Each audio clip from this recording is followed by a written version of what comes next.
Hello students, कक्षा 11 के अध्याय 8 ठोसों के यांत्रिक गुण के भाग 6 में आपका स्वागत है। आज के जो मुख्य बिंदु हमें अध्ययन करने हैं उसमें खींचे तार में अर्थात तनित तार में प्रत्यास्थ स्थितिज ऊर्जा के बारे में जानेंगे। इसका सूत्र निर्मित करेंगे हम। इसके पश्चात किसी पदार्थ के प्रत्यास्थ व्यवहार की जानकारी के पश्चात उसका हम डेली लाइफ में अनुप्रयोग करेंगे, जिसमें किसी क्रेन के रस्से की कितनी मोटाई ली जाए ज़रूरत के हिसाब से उसको जानेंगे। किसी पुल या बिल्डिंग भवन की डिज़ाइन करेंगे तो उसमें बीम और कॉलम यानी स्तंभ की क्या शेप साइज रखी जाए उसको जानेंगे। और किसी पर्वत जैसे हिमालय की अधिकतम ऊंचाई कितनी हो सकती है इसके बारे में जानकारी हासिल करेंगे। तो हम सबसे पहले खींचे तार में संचित प्रत्यास्थ स्थितिज ऊर्जा के बारे में जानेंगे। तो पहले ये है क्या ये जान लें कि जब किसी तार को हम खींचते हैं, जैसा चित्र में आपको दिखाई पड़ रहा है, ऊपरी भाग में एक तार दिखाई पड़ रहा है जिसकी लंबाई L है और प्रक्षेत्रफल A है, जिसे हमने F बल लगा के खींचा तो उसकी लंबाई में स्मॉल l इंक्रीज हो गया। तो जब हमने F बल लगा के तार को खींचना शुरू किया, जैसे ही तार की लंबाई बढ़ती है तो तार के अंदर प्रत्यानयन बल उत्पन्न होते हैं, जिनके विरुद्ध हमें बाह्य बल लगाकर खींचना पड़ता है। जब तक हमने कोई खिंचाव नहीं किया था, कोई बाह्य बल नहीं लगाया था, तो प्रत्यानयन बल शून्य था। लेकिन जब हमने बल बढ़ाकर कैपिटल F कर दिया तो प्रत्यानयन बल भी साम्यावस्था में कैपिटल F हो गया।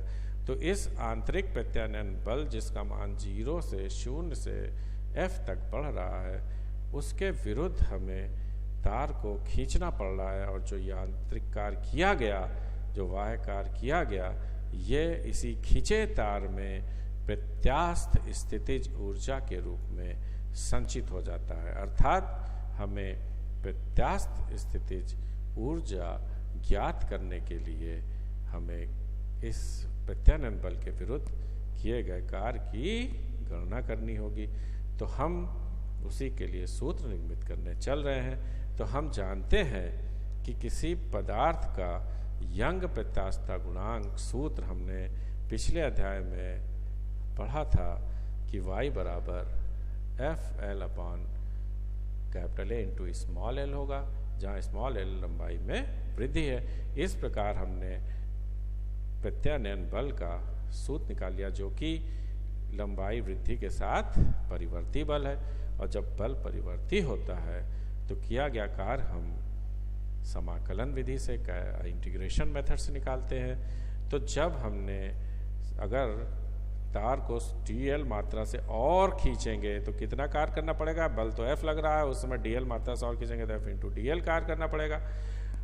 और F का मान ऊपर से आपने जब रखा तो कार्य हमें इतना निकालना पड़ेगा, नीचे आपको नजर आ रहा है। अब हम अगले पृष्ठ पे देखते हैं कि अब हमें 0 से स्मॉल l लंबाई खींचना है तो कितना कार्य करना होगा। तो जब प्रारंभिक स्थिति से जब लंबाई में वृद्धि 0 थी, तब से लेकर जब लंबाई में वृद्धि स्मॉल l करेंगे तब तक कितना कार्य करना पड़ेगा। तो इसके लिए हम देखिए इंटीग्रेशन मेथड से कार्य निकाल रहे हैं। अब जो पिछले पृष्ठ पर dw प्राप्त हुआ था उसको हम 0 से लेकर स्मॉल l तक लिमिट लगाकर इंटीग्रेट कर देंगे तो हमें कार्य प्राप्त हो जाएगा। यहाँ पर y a और कैपिटल L कांस्टेंट इसलिए बाहर आ गए। स्मॉल l का इंटीग्रेशन L² (2) होगा। लिमिट्स लगा देंगे तो इस प्रकार हमको ये कार्य प्राप्त हो गया, जिसको मैंने बॉक्स में बंद कर दिया है। अब यही कार्य तार में संचित स्थितिज ऊर्जा है। तो देख लीजिए, तार में संचित स्थितिज ऊर्जा कृत कार्य के बराबर है। तो U का मान इसे कैपिटल U से निरूपित करेंगे और इसी W के बराबर होगा। तो YA/L इंटू L²/2 ये संचित ऊर्जा है। अब इस संचित ऊर्जा को हम अन्य रूपों में लिखेंगे जो कि फेमस है। तो अगले पृष्ठ पर देखिए, आप देखिए इसको हम सूत्र को आप ध्यान से देखेंगे तो half into Y into small L upon capital L का स्क्वायर और इंटू ए इंटू एल लिख सकते हैं। आप ध्यान से देखेंगे तो ऐसा लिख सकते हैं। तो अब इसमें वाई क्या है, यंग प्रत्यास्थता गुणांक है। Small L upon capital L क्या है, विकृति है, तो विकृति का वर्ग आ गया। और कैपिटल ए इंटू एल तार का क्या है, आयतन है। तो इस प्रकार हमने स्थितिज ऊर्जा का सूत्र पदार्थ के यंग गुणांक और आयतन के और विकृति के पदों में लिख लिया। और आप जानते हो कि यंग गुणांक बराबर प्रतिबल बटा विकृति होता है। तो जब प्रतिबल बटा विकृति रखेंगे तो एक विकृति कैंसिल हो जाएगा, तो यंग गुणांक इंटू विकृति वर्ग को हम प्रतिबल गुणे विकृति लिख के तो इस सूत्र को इस पद में भी लिख सकते हैं। तो दो रूप में आपको तार, खींचे तार में संचित स्थितिज ऊर्जा मिल गई। और हम अगर तार के एकांक आयतन में संचित ऊर्जा निकालना चाहें, तार के एकांक आयतन में संचित ऊर्जा, जो ऊपर हमें जो मिल रही है वो संपूर्ण आयतन में संचित ऊर्जा है, तो एकांक आयतन में संचित ऊर्जा निकालना है तो हम कुल ऊर्जा को आयतन से भाग करके प्राप्त करेंगे। तो आप जब कुल ऊर्जा का सूत्र रख के आयतन से भाग कर देंगे तो इस संचित ऊर्जा 1/2 प्रतिबल गुणे विकृति आएगी। इसको हम इस रूप में भी पहले वाले सूत्र से जब रखेंगे तो यंग गुणांक गुणे विकृति के वर्ग के भी रूप में लिख सकते हैं। तो ये सूत्र आपका 1/2 गुणे यंग गुणांक गुणे विकृति के वर्ग के रूप में भी लिखा जा सकता है। आप अन्य रूपों में भी लिख सकते हो। थोड़ी सी आप मेहनत करोगे कापी पेन के सहायता से तो इसको अन्य रूप में भी लिख सकते हो, वाई और प्रतिबल के पदों में भी लिख सकते हो। ये आपका होमवर्क है। अब अगले पृष्ठ पर हम एक सारणी देख रहे हैं जिसमें प्रतिबल, विकृति और विभिन्न प्रकार के जो तीनों प्रत्यास्थता गुणांक जान रहे हो उसके बारे में दिया गया है कि अगर आप प्रतिबल तनक अथवा संपीडक लगाते हो और विकृति अनुदैर्ध्य विकृति होती है तो प्रत्यास्थता गुणांक यंग प्रत्यास्थता गुणांक होगा। और द्रव पदार्थ क्या होगा, इसमें ठोस अवस्था में होना चाहिए। आप द्रव पे नहीं लगा सकते हो अनुदैर्ध्य विकृति। अब जब आप अपरूपक स्पर्शरेखीय बल लगाओगे तो अपरूपण विकृति उत्पन्न होगी और इससे फिर हम अपरूपण प्रत्यास्थता गुणांक या दृढ़ता गुणांक प्राप्त करेंगे। ये भी ठोस के ही लिए संभव है। और जलीय प्रतिबल लगा दीजिए या विलंब प्रतिबल लगा दीजिए तो ये आयतन में अंतर करता है और ये पॉसिबिलिटी फिर आयतन प्रत्यास्थता गुणांक हमें प्रदान करेगी और ये ठोस, द्रव और गैस तीनों में होगा। यानी यंग गुणांक और अपरूपण गुणांक केवल ठोसों के लिए होता है, जबकि जलीय अर्थात आयतन जो प्रत्यास्थता गुणांक होता है वो ठोस, द्रव और गैस तीनों में होता है।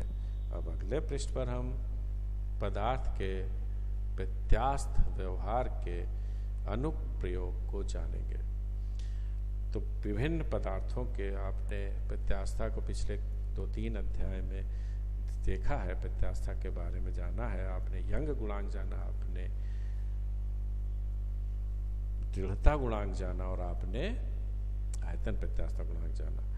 तो ठोसों में तो आपने देखा था या तो यंग गुणांक प्रभावी होता है या दृढ़ता गुणांक प्रभावी होता है। तो उस आधार पे हम किसी क्रेन की रस्सी की मोटाई का आकलन करेंगे।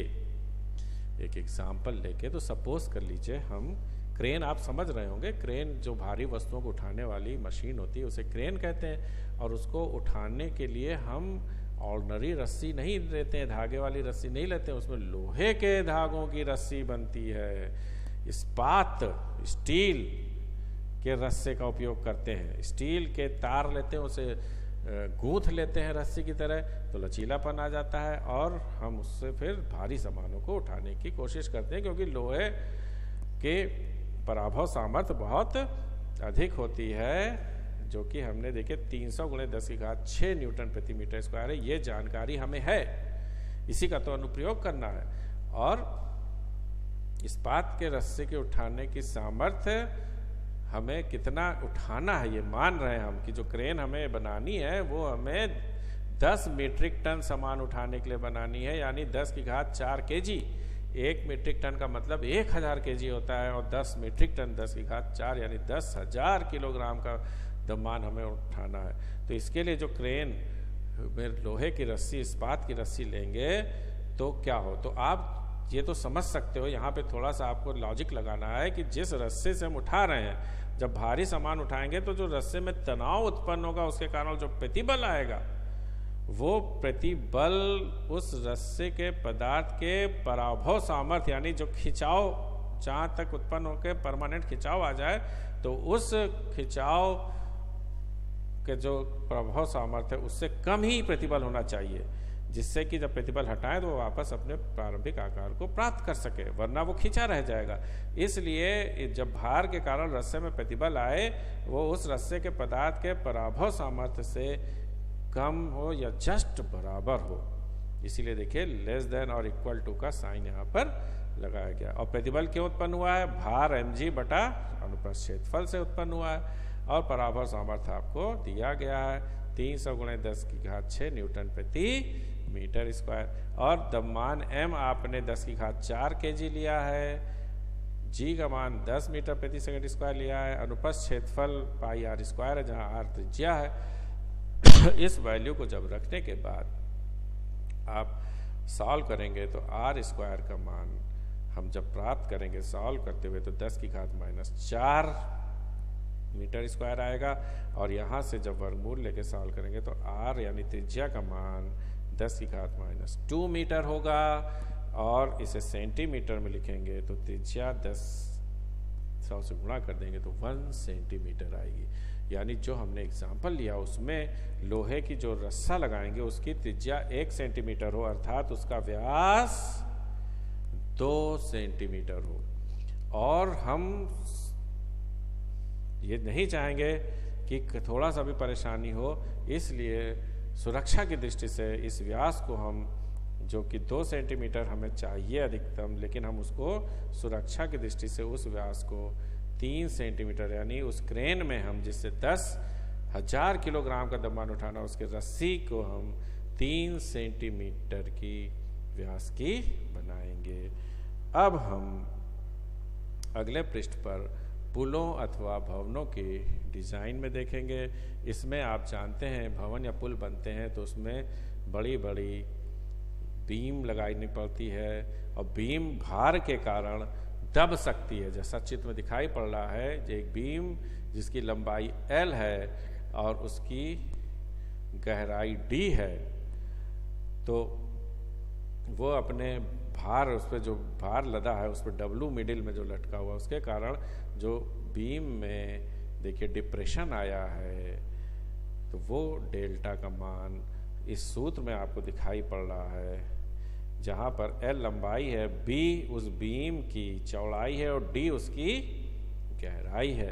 तो अब देखिए इस सूत्र से दिख रहा है कि हमें बीम की लंबाई तो हम जितनी ज़रूरत है उतनी ही लेंगे, तो L तो आपका कांस्टेंट है, नियत है। अब हम B और D को अपने हिसाब से अधिक और कम कर सकते हैं। तो इसके लिए हम देखिए D के क्यूब पे डिपेंड कर रहा है और B के पावर 1 पे डिपेंड कर रहा है व्युत्क्रमानुपाती में, तो D को हम थोड़ा सा ही बढ़ाएंगे तो जो डिप्रेशन है डेल्टा वो बहुत कम हो जाएगा। इसलिए जब भी बनाई जाती बीम तो उसकी गहराई अधिक रखी जाती है चौड़ाई की तुलना में, जिससे कि डिप्रेशन कम से कम हो, मजबूती अधिक से अधिक हो। इसलिए बीम की गहराई को हम कोशिश करते हैं ज़्यादा रखें जिससे कि डिप्रेशन कम से कम आए। अगले पृष्ठ पे आपको दिखाया जा रहा है कि जो पिलर्स हैं, स्तंभ हैं, वो कैसे रखें। अब आप कह रहे हो गहराई तो अधिक रखोगे, D का मान अधिक रखना चाहते हो, B का मान कम रखना चाहते हो, तो आप अगर इस तरह से रखोगे, पिलर में तो होता भी है, तो फिर जब लोड ऊपर से पड़ेगा और नीचे से तो सपोर्ट है ही है, तो जब ऐसा पड़ेगा तो ये बकलिंग चित्र B में जो दिखाई पड़ रहा है इसके अनुसार बकल कर जाता है, टेढ़ा हो जाता है। आपने लंबे पेड़ों को देखा होगा जो कि देखिए टेढ़े होके ऐसे टेढ़े हो जाते हैं। आपने इस तरह के पेड़ देखे होंगे जो कि बकलिंग कर जाती है, ये इतना ये बकल कर गया ड्यू टू इट्स इसकी हाइट के कारण जो लोड पड़ा, तो इसको बचाने के लिए हम सिंपल इस पहले शेप में नहीं रखते हैं, बल्कि सी फिगर में जो बना है इसको आई शेप का कर देते हैं बीम को। और आप ट्रेन की पटरियां भी इसी शेप की ले जाती हैं, जिससे कि उसमें भी बकलिंग ना हो जब ट्रेन का लोड उससे चले। थी बहुत इंपॉर्टेंट क्वेश्चन है कि बीम की जो साइज, जो ये पिलर की हाइट की जो साइज इसको लेंगे, इसको आई शेप में कर देंगे, ऊपर से थोड़ा सा और नीचे से थोड़ा सा इसको बढ़ा देंगे, जिससे कि बकलिंग कम से कम हो। अब हम अगले पृष्ठ पर देखते हैं, तो देखिए जो भवन में पिलर्स लगाए जाते हैं तो उनको भी इसी शेप में कर देते हैं, जिससे कि बकलिंग कम से कम हो। अब अगले पृष्ठ में हम पर्वत की ऊंचाई का आकलन करेंगे। तो पर्वत अपने भार के कारण अपनी तली पे जो चट्टान है उस पर बल लगाता है, और आप क्या करेंगे, पर्वत के भार कारण तली के एकांक क्षेत्रफल पे जो बल, अर्थात एकांक क्षेत्रफल पे बल को आप दाब कहते हो, जो तली पर स्थित चट्टान के प्रत्यास्था सीमा से कम ही हो, वरना वो उस चट्टान को दबा देगा, वो चट्टान दब जाएगी। अगर प्रत्यास्था सीमा से अधिक होगा दबी रह जाएगी, जिससे कारण पहाड़ गिर सकता है, भरभरा के गिर जाएगा। तो अब हमें यही रखना है कि पहाड़ के कारण जो एकांक क्षेत्रफल बल अर्थात दबाएगा, उस चट्टान के जो तलहटी में चट्टान है उसके प्रत्यास्था सीमा से कम हो। तो हमें ज्ञान है कि पर्वत के पदार्थ का जो घनत्व है ये ज्ञात है, जी हमें मालूम होता है औसत रूप में, और चट्टान की प्रत्यास्था सीमा भी हमें ज्ञात होती है। तो अब अगले पृष्ठ पे आप देखिए कि अगर हम चाहते हैं कि पहाड़ अपने भार कारण गिर ना जाए, तो जो उस एकांक क्षेत्रफल पे बल अर्थात दाब लगाएगा, नीचे की चट्टान की प्रत्यास्था सीमा से कम या जस्ट बराबर हो। तो आप जान रहे हैं कि एच ऊंचाई के पहाड़ के एकांक क्षेत्रफल का दाब एच रो जी होगा, और उसका मान 30 × 10⁷ न्यूटन प्रति मीटर स्क्वायर से कम ही होना चाहिए। तो इस प्रकार जब आप कैलकुलेशन करोगे तो पहाड़ की अधिकतम ऊंचाई 10⁴ मीटर आ रही है, जो कि 10 किलोमीटर है। तो ये आकलन आपके लिए हिमालय के लिए किया गया, यानी हिमालय की ऊंचाई 10 किलोमीटर से ज़्यादा नहीं हो सकती है, जो कि अभी उससे लगभग 1.5 किलोमीटर कम ही है। तो अभी हिमालय अभी 10 किलोमीटर तक बढ़ सकता है। अब अगले पृष्ठ पे हम चलते हैं। तो आज हमने देखा कि खींचे तार में प्रत्यास्थ स्थितिज ऊर्जा का सूत्र निर्मित किया हमने, और इसको हमने 2-3 रूपों में देखा है, जिसे आप बार बार अध्ययन करके याद कर सकते हो। फिर प्रत्यास्थ व्यवहार का हम अनुप्रयोग करें, क्रेन की रस्सी की मोटाई जाने, पुलों भवनों की डिजाइन में बीम और उसके पिलर किस शेप में रखेंगे ये जाने, पर्वत की अधिकतम ऊंचाई का हमने आकलन किया। और इस प्रकार ये अध्याय 8 समाप्त होता है। इस अध्याय में हमने क्या पढ़ा है? इस अध्याय में हमने प्रत्यास्था के बारे में जानकारी हासिल करी, और सुघट्टता यानी प्रत्यास्था क्या होता है। प्रत्यास्था वह गुण है जिसके कारण पदार्थ विरूपक बल हटाने पर अपने प्रारंभिक आकार को प्राप्त करता है, और सुघट्टता में नहीं प्राप्त करता है। प्रतिबल के विकृति के बारे में जाना, इनके अनुपात नियत होता है, जो कि हुक के नियम के रूप में हमने जाना। उस नियतांक को प्रत्यास्था गुणांक कहते हैं। किस तरह से प्रतिबल लगाएंगे, विकृति उत्पन्न होगी, उसके अनुसार 3 तरह के प्रत्यास्था गुणांक जाने। और आज की कक्षा में हमने खींचे तार में संचित ऊर्जा और व्यवहारिक उपयोग जाना। इस प्रकार अध्याय 8 का समापन होता है। आप सभी लोग को उम्मीद है क्लास में अच्छा लगा होगा। हमारी ओर से शुभकामनाएं और धन्यवाद।